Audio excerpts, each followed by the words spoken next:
Wedding pros, if you've been sleeping on video marketing, it is time to wake up. Today, I'm sitting down with Keenya Kelly, TikTok powerhouse, who went all in on video marketing when everyone else thought she was nuts. And now she has a thriving business, having made over $2 million in the last few years alone. Here's the deal. You don't need fancy equipment, you don't have to spend hours on editing, and you don't have to be a pro in front of the camera. You just need the right strategy. In this video, Keenya is breaking down how to create viral-worthy video content, even if you think you're not creative, the one thing most wedding pros get wrong about video content, and how to fix it, and why you should stop focusing on the likes and views and start creating shareable content. This is an action-packed, practical episode that's going to completely change the way you approach social media. Keenya, I am so excited to get you on my show because I heard you years ago on the social media marketing podcast, and I immediately started following you on TikTok, and I was just like, I love this girl. And then I got to see you in person at Podfest recently as a speaker. And I told my husband as soon as I came out of your session, I was like, she was by far the best speaker here. Like, absolutely loved listening to her. And so I loved that you were just as genuine in person as you are on the podcast. So welcome to the show. Yeah, you're so nice. Thank you so much for having me. I'm very excited to be here. Yeah, we're going to have a blast today. So do you know how long ago it was that you were on Mike Stelzner's podcast? 2021, maybe? Yeah, I think I that think it was sounds about 21. accurate, because the reason your show stood out to me so much was because I had just started my personal brand in Mm. 2020.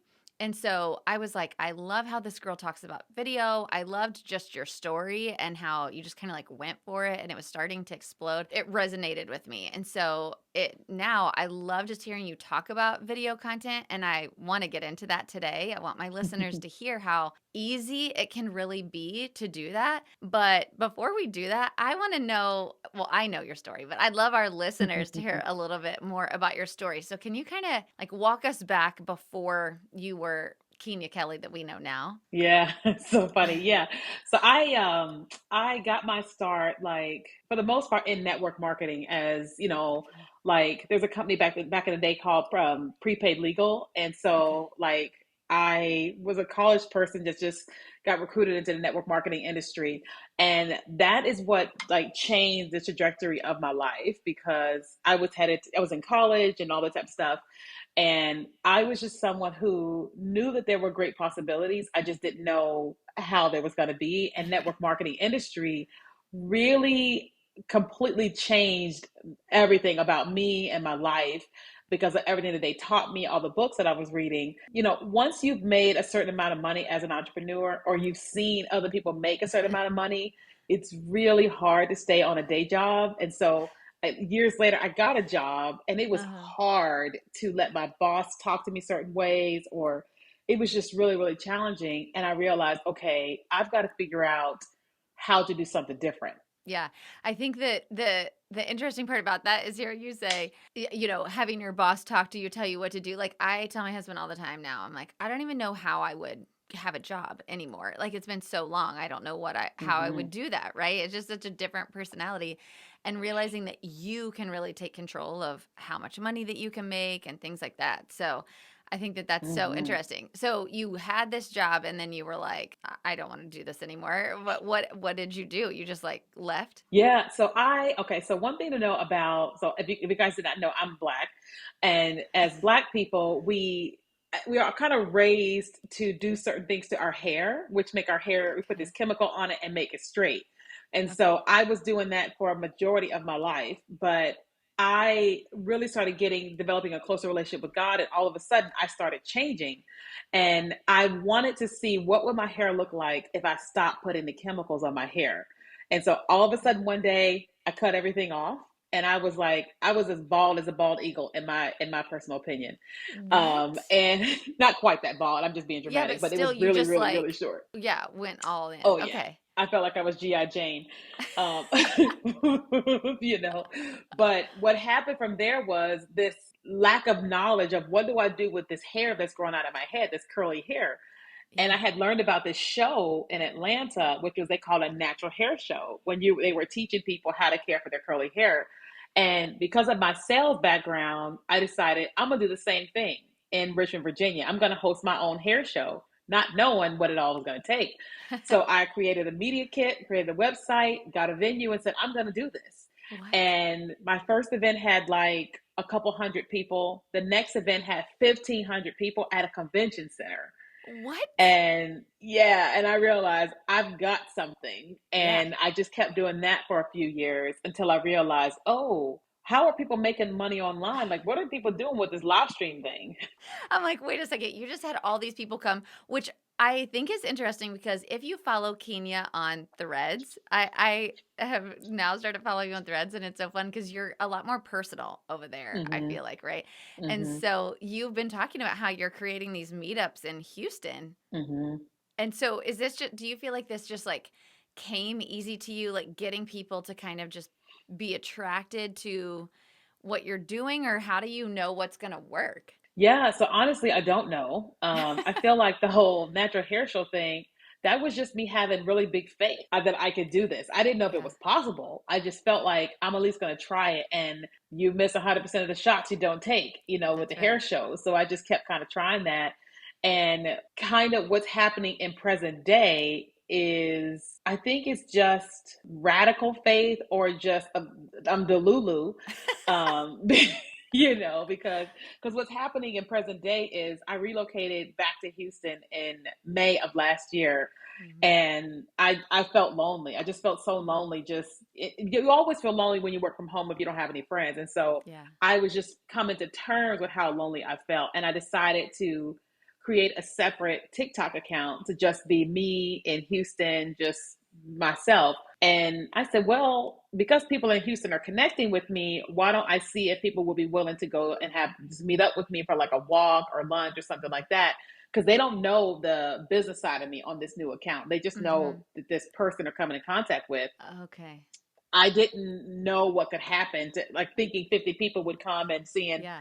1,200 people register. I think I have a gift that I'm trying to like accept or walk into, like a Mhm. magnetic. It's like a natural thing for people to be drawn to me. And I think Yeah. I am coming to terms with it at 43. I've loved it because like I said, I really only knew the business side of you. Like I followed your Mm-hmm. TikTok for like how to create viral content and how to be Mm-hmm. comfortable in front of the camera. And so after I saw you at Podfest, I followed all the other platforms and I was like, whoa, this Threads thing, like you have hundreds of people at a minimum. I mean, so many people coming to these meetups. And I'm like, what is happening? Like, how are you getting all these people to Mm-hmm. come? But it looks like a blast. And I think you just have this magnetic personality that kind of draws people in and makes them feel comfortable, which is Mm-hmm. super helpful in what you do on video as well. Exactly. Okay, so you did the hair shows, and then Mm-hmm. how did that transition into video? When did you really start getting into video content?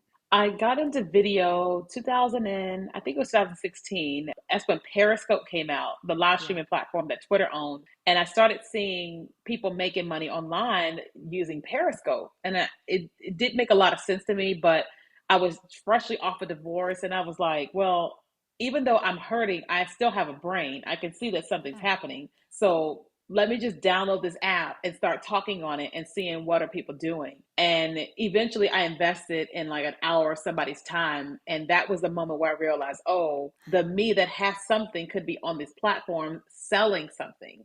Yeah. And I was used to selling other people's stuff. I wasn't used to selling me as a service or as a product, but I was like, I'll get there. So it's like I'm just gonna get on here and I'm gonna talk and I'm gonna invest in some type of person to teach me this stuff.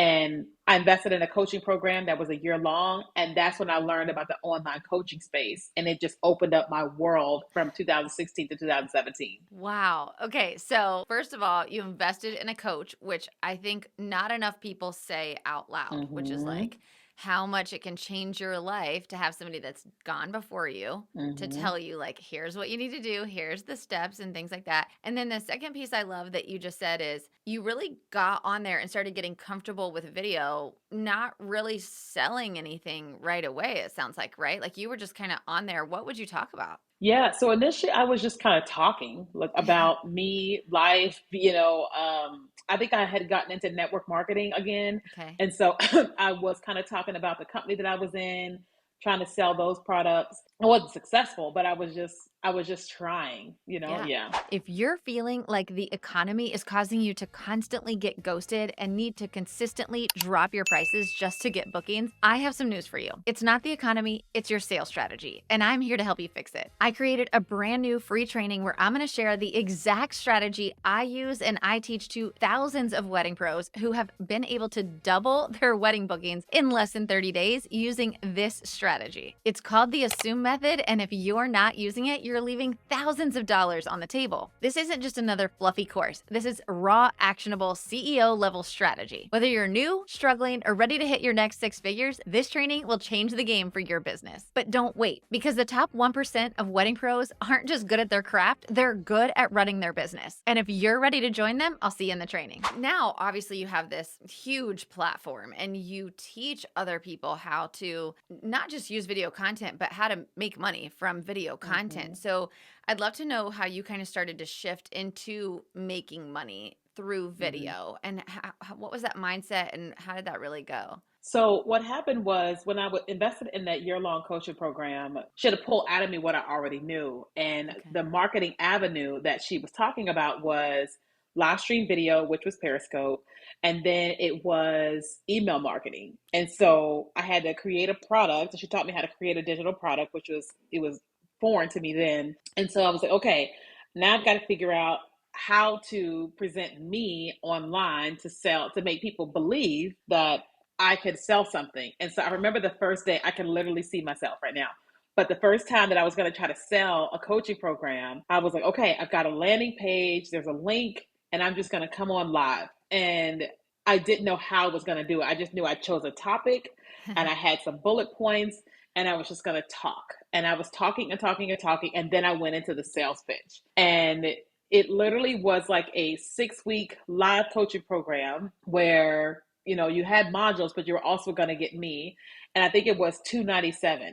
And the first person bought. And then the second person bought. And I was like, oh, shoot. And it was just two people. But two was enough. Because I was like, I got it. And that was the Yes. moment when I realized there's something to this. And if I invest more and more knowledge and actually apply it, I can go beyond what I think. Yeah, those first couple of sales that you make, no matter what kind of business that you have, you're like, wait a second, somebody actually wants what I do. This is crazy Mm-hmm. to me, right? And it's so empowering to have that feeling of somebody purchasing your service or your product. And Mm-hmm. I love that for you. And then now you really very specifically teach on video marketing, right? Like that is the core of what you do and what you Mm-hmm. teach. How did you transition into that? And how did you really learn like how to make a video go viral? I know TikTok is Mm-hmm. kind of like your baby. Like that's the one Mm-hmm. where you focus the most attention, right?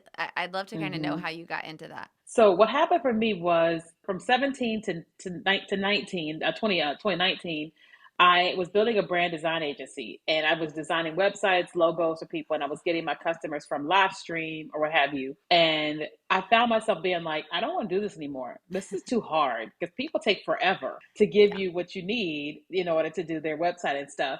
And at the end of 2019, we knew something was happening in the world. We didn't know what. I believe I had heard God tell me to get on TikTok. I think it was at the beginning of 2020 because I was praying, like, I don't know what's going on in the world. Like, tell me, what do I do? And I felt like I had heard him tell me to get on TikTok. And the only thing I knew about TikTok was the Baby Shark Challenge from like 2017 that a friend of mine, Yes. Shalene Johnson, was on. And I was like, I don't understand. But I downloaded it and I didn't understand it, but I was like, no, this is stupid. And then I would wake up in the middle of the night and I would hear God tell me, you need to focus on TikTok. And I was like, this is the craziest thing I've ever heard in my entire, what is going on? I mean, I went for a walk one day and he was just very passionately telling me about TikTok. And so nobody was talking about it. So I was on the app and I did not know how to use any of the buttons. I know it was just kids and it just didn't make any sense. But because I kept hearing it so clearly, I said, let me just try to figure out how this works. And Yeah. so all of 2020, I spent the whole year just trying to learn how to use different features, just trying to learn how to use different features. And eventually, my first video went viral, had nothing to do with my business. But when it went viral, I said, I have never gone viral before. something is happening on this platform that God is trying to tell me about. And Yes. so I just doubled down and just went all the way in on TikTok. And at the end of the year, I decided I'm going to focus on teaching people TikTok marketing because something is happening here. And 2021, people were making fun of me. It was a wild time. But What? then the marketers started going, they started reaching out to me saying, "What are you doing? What are you doing?" Like people that never knew who I was at all started reaching out. And that's when I realized pour gasoline on this. And then everything exploded from there. Yes, yes. Yeah. That makes so much sense because all of a sudden, I think a lot of business journeys are like that, where, you go all in on something. And I don't know if I would call them haters, but people start to say, like, all of the, like, what are you doing? This is crazy. That's an Mm-hmm. app for kids. You're being silly. Why? I remember when I started doing videos, I started on Instagram, but I was like, it was challenging for like Mm-hmm. friends that meant well, I'm sure, maybe, I don't know, but that were just like, I don't understand what you're doing. Like, what are these silly videos that you're doing? And you would start to second guess yourself. I think that's one of the things that holds so many people back from doing the video marketing because it can be overwhelming to put yourself out there, Yeah. especially when your closest friends are, making comments and honestly, sometimes I don't even think that they're trying to be mean. I think that Mm-hmm. they're just like confused. And then all of a sudden it takes off. And then people are like, well, what are you doing? I want to know how to do it too. Right. And you're like, you Exactly. didn't want to know 6 months ago. Mm-hmm. Exactly. It's so interesting. So, okay, so all of a sudden it kind of started to explode. And so, do you feel like, Kenya, that there is kind of a formula to creating a viral content? And how do you feel about viral content? Because I'm going to ask both at the same time, kind of, because a lot of people say, well, you don't really want to go viral. But Mm-hmm. what are your thoughts on that? So I think that going viral has its pluses and minuses, right? We have seen the most amazing things happen because a video went viral. Like your business can take off. You can, grow a massive audience. You can get the eyes of people that you never would have thought. That gives you incredible opportunities beyond what you ever thought possible. Hmm. But also on the side of virality is you're going to deal with people who don't know you, who don't know your brand, people who don't know you and say they don't like you, they don't know you, people who say mean things about you to Hmm. you. You're always going to deal with a lot of keyboard warriors, when a video goes viral. And if your business isn't ready for virality, it could put you out of business. Like it reminds Yes. me of Oprah's favorite thing, like nowadays she doesn't do this, but when she first started launching Oprah's favorite things, so many companies went out of business. Hmm. And it wasn't because she did a bad thing. It was because they weren't ready. They didn't have the Hmm. infrastructure or the people, and they couldn't handle it. So they Hmm. went out of business. And then if you go viral and your business isn't ready, like you can't capture leads, your website can't manage that amount of volume, then you've Hmm. got a big problem. So when my clients are working with me, I encourage them. I encourage them to go viral, but we encourage them to create funnels, Yes. right? So I have clients that go viral all the time. Like one of my clients, she went viral and she gained 50,000 followers in 24 hours, and What? 20,000 people joined her email list. If Wow. she never runs an ad ever again, she got 20,000 potential customers from one Wow. video. One of my girls, she's a lawyer, and she had 120 calls to her law office, and 10 became clients because of a video. Wow, that's so Hmm. incredible. I do think that the exactly what you said about being prepared for it. It's so interesting because you're right. Oprah's favorite things, also Shark Tank. Like I see they always say like you need to be prepared. You need to be prepared because when Hmm. this episode airs, like it's going to be nuts. And I don't think that we put enough emphasis on that because Hmm. so often business owners are just like I want that viral moment, like I want a viral video, but you're just not ready to sustain what Hmm. a viral video can do for you. So I love that you talked about like getting 20,000 people to your email list. That's insane. That is Yeah. insane. Or Hmm. 120 calls, like new discovery calls. That is so amazing to be able to do that, but you have to be ready for it. Hmm. So, are there particular things that you say, like, these are the things that make up a viral video? Like, how do you kind of know what's going to go viral, or do you? So you don't always know that a video is going to go viral, but you can do certain things to give it more of a chance. So, for Okay. example, one of the things that we do with our audience or our clients is like before we film a video, we're asking ourselves, how can what is going to happen in this video cause not just our regular people, but everybody to want to share it. Like, for example, like, do you know what's happening right now with Duolingo on TikTok? No. Duolingo. So Duolingo is the platform where you can learn a different language. Yeah. And Duolingo over the last couple of years has become very creative in their marketing. I mean, they have so much fun in their marketing that you forget that they're trying to get you to learn a different language. Well, after the Super Bowl, they killed the mascot, right? So they did this campaign where they were making fun of Drake and Kendrick Lamar. And then the next day, they were like, rest in peace to Duo. And Oh. it was quite the campaign that they were sharing, like, oh, he's died, or she, or whatever. But strategically, they knew that there's a potential of what could happen with this killing off Duo. And all these brands, Scrub Daddy came on board, and it was like they started creating videos like, well, I'm taking my kids. Now that you're dead, I'm taking the Scrub Daddy, quote unquote daddy. And then Vistaprint and all these other mascots started jumping on the dual dive trend and all this What? stuff. When I tell you the highest level of virality has happened with Duolingo. And then yesterday they announced, I'm kidding, I'm not dead. And so now people are like, now that the campaign is still going on. And so when we're talking about, creating a viral video, it's really about, it's like a formula, right? So the first part of a viral video is what's happening in the beginning of the video, right? The video doesn't necessarily have to be funny or you're killing off your mascot, but it does have to be, you have to think through, why would a person just want to stop and watch this video? That's the first part.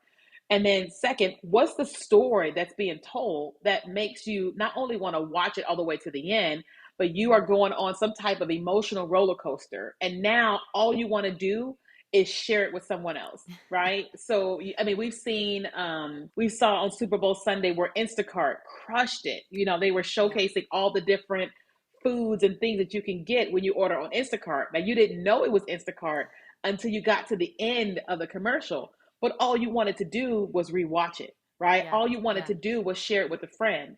And so when you're creating content, you want to say to yourself, what is happening in here that I've got to tell someone? Like, there's this video of this Black woman at a high school football game, and it's cold outside, but you see she's burning up, like you see heat coming from her head, and it's because she's having a hot flash, right?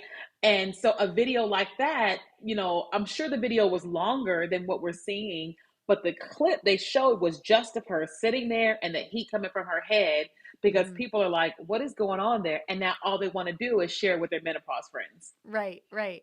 That makes total sense. And so, really, would you say that shareable content is really what you're looking for in trying to get a video to go viral? Yes. So, because the reason why video goes viral is not just because you watched it over and over again. It's Mhm. because you watched it and you shared it and you kept Okay. sharing it and you keep sharing it and everybody keeps sharing it. Yes. Okay. That makes so much sense. And so when you're a business owner, right? Like, a lot of our business owners, it's like it feels like it's harder to create viral content, I would say, because it's not Mm-hmm. funny sometimes, right? But I love how Mm-hmm. you're kind of describing. I'm guessing that this person with the menopause, right? Was that for a business or was it just like a funny video? It was just a funny video. Yeah, Yeah. yeah, yeah. But Yeah. but businesses, yeah, we don't typically go viral as much unless we have really thought through each piece of content, each frame Mhm. of the video. Yeah, that makes sense. Hmm. But what could be really interesting to me is that if you have great, like, I say chewable content, I don't even know what chewable content, but like content people can really sink their teeth into that they want from your business. And then you have lots and lots of that on your platform. And then you get Hmm. one video to pop off, right? That just kind of brings people in, that makes them want to binge and know more about you. That could be a really Hmm. easy way to do that as well, where you're not trying to make every video go viral, right? Yeah, for sure. So one of the things I always tell our clients is like, don't focus on just trying to go viral, because what you Yeah, really need is, maybe 100,000 views, maybe 10,000 views is what you really need sure. from your video content. And then yes, if you can get one video that can pop off, yeah, it'll bring attention to all the other content. But one of the other things is giving yourself permission to be creative, right? So Mm, we're in 2025, we're not in a space where people are watching as much of us like talking head videos. yeah. So they are watching them, but we have to be even more strategic and creative with those types of videos. Like, for example, let's just say you're a photographer at a wedding, right? Yeah. Great. We love that you got videos of this beautiful wedding, but what else could you do to help your wedding business? It could be you're videoing the before, like the here's what everything looked like before, and then here's after. But you're Yeah. utilizing some of these trends, right? Where here's this sound and it's like this, and then it explodes. It's like Yep. you're taking these funny creative things that are happening on social that have nothing to do with your wedding, but you're going, oh, I can actually take that scenario and put it into this frame, and I can make it into that. And so like Mhm. I've seen a lot of photographers and videographers that partner with the bride and the groom, and prior to the day they are thinking through what kind of trends can we do with the bride, can we do with the groom, with the mom, with all the different aspects of the wedding. And the bride and them, they're all about it because they're like, this would be great for our wedding. But Yeah. you're thinking about it in terms of this is going to be great content for my business. Yes, yes. I think that's actually a huge piece of the puzzle, especially for our listeners, is thinking about it beforehand and Mm-hmm. planning, right? And because so often we think of social media as an afterthought or a when I have Mm-hmm. time. So just what you just said right there is like planning what you're going to do. Do you encourage your students, your clients to how far out are you planning content or what do you think about that? Yeah. So, like today at like 3 o'clock, I'm doing this thing called a B-roll filming day, and so this is where I'm just filming myself doing B-roll for an hour. But I plan it. I know exactly the shots that I need to film. Right. If I am hosting an event and I know ABC, this is going to happen at this event. Prior to, I'm going, okay, how can I get the pre-footage to go along with these particular trends? Right. Mm, So let's just say you have your wedding and you're a florist, right? yeah. Well, you want to think through, okay, how is the bride, groom, or whomever, how are they planning on using the flowers, right? Yeah. And am I delivering it to them? Am I setting things up? If you are, then you can go, okay, let me get permission from the bride and groom to do before and afters. And once they say yes, you're showing them this is what I want to do and how it's going to turn out. More than likely, they're like, "Yeah, do it." And can we get the footage once you Yeah. finish with it? The more you're planning in advance, the more you can get permission from everybody else. Yes, that's so good. And I think just knowing going into it because so often vendors show up at a wedding and you're just kind of just grabbing whatever footage is there and then after you're just Mm-hmm. sitting with it staring at it like what am I going to do with this? What can I do with this? And I think Mm-hmm. pre-planning is so smart. Hearing you say you're pre-planning your B-roll is really fascinating to me too. Can you tell us just a little bit more about that because I don't think enough of us do great B-roll at all. Yeah, for sure. So one of the things I recognize is that as somebody who creates content and has a business, it's a lot of work, Yeah. to have time to film and to run my business. And so I realized that like, okay, if I plan a day where I'm filming for an hour and I give Yeah. my students access to do it as well, not only can I film, but they can also film. So Mm, prior to, I'm thinking through like what like because on a regular basis, I'm on social media and I see these really cool ideas. So I take all these videos from other creators and I copy their link and I have like a list on my notes that says, shoot this, right? And then I yeah. have the link to whatever the video is and what they did. And then I'm going, okay, when it's time for me to film, I'm going to film myself spinning around in a chair in this shirt. And I'm going to spin around in a chair 5 times in 5 different shirts, right? Then I need to actually film myself with my easel, opening Okay. it and closing it in all the different shirts, right? So I just kind of have it. I just have it in terms of what I'm going to film. I'm not going to speak. Yeah. I'm not going to talk at all in the videos. I'm just going to do random things. I'm going to walk to the left, walk to the right. I'm going to drink a drink. I'm going to pick up my cat and put my cat down, and then I'll edit later. But I have some ideas of the footage I need to get because I've been thinking about it all month long. Wow. That actually is a huge nugget. I hope our listeners heard that because wedding vendors, especially that have products. So I'm thinking you mentioned a florist, a stationer, possibly even a photographer or planner, DJ as you're preparing for wedding day. But Mm-hmm. the problem is you just start shooting random stuff or you forget about it and you're like, dang it, I knew I needed to do that. But what Kenya just said was pre-think out what are the shots you want to get. So when you're getting ready for wedding day and wedding morning, or you're putting together processing flowers or putting together the bouquets, all of that is content that you can get. But if you Mm-hmm. don't know you need it, you're not gonna get it. And so that pre-planning Yeah. strategy is Massive. That was such a great tip, Keenya, that you just Yeah, gave yeah, us. I just got an idea for a DJ. So this kind of Okay. like what's that song? It's like party something. It's Party rock like anthem? yeah, party rock anthem, right? Yeah, so you know it. So what happened, like when you were talking, I said, "Oh, I can see how a DJ could Yeah. actually intentionally set themselves up, like the footage is filming them Uh-huh. before anybody gets there. They're just pretending like the party is happening, and the Yeah. DJ's got his earphones in, and he's just like he's filming himself, and you hear the music's playing before the beat drops, and it says, "Every day I'm shuffling," and Yes. then now the scene changes to the dance floor when they're going crazy, but you're Yes. watching this video and you know something's happening. You're like, when the beat drops at a wedding, and you're like, okay, Yes. you're waiting on the beat to drop, and you don't see anybody, you just see the DJ, and all of a sudden, now you see, and you're like, wow, right? And it's Yes. people wait for it because they want to see what's going to happen, and it's just planning. Which gives you the longer watch time too, right? Because people are waiting for what's going to Yeah. happen when that beat drops.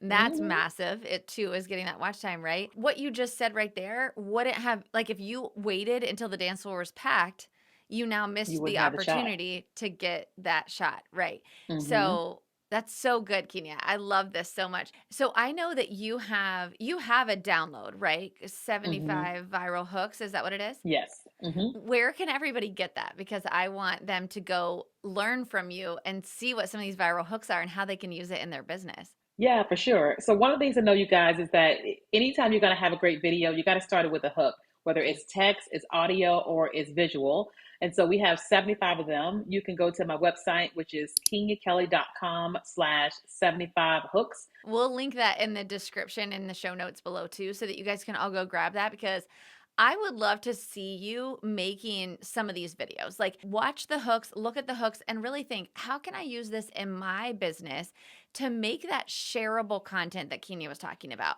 That's really going to help you so much to get that reach, to get those Hmm. views, and to start seeing those leads come in. So, we want to have Hmm. the shareable content. We want to have watch time on your videos. I'm excited for this. So, you guys, what I want you to do is download her 75 viral hooks, and then I want you to tell us, like, if you make one of these videos or several of the Hmm. videos, like, tag myself, tag Keenya.